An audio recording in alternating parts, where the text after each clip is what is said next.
Bi se zahvalil vsem, ki ste nas podprli. Rezultat je boljši, kot je bil pred 4 leti. Je pa dejstvo, da brki ostajajo, ker smo pod ciljem, ki smo si ga postavili.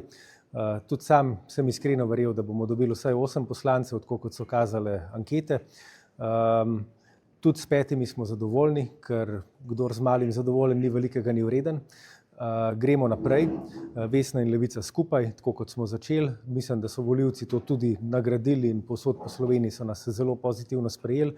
Je pa dejstvo, da se je sploh v zadnjih 2 tednih na žalost slovensko politično polje polariziralo med Gibanje Svoboda in SDS in mislim, da se je tudi kar nekaj naših glasov na žalost odteklo v dilemo, katera od teh 2 strank bo zmagala volitve.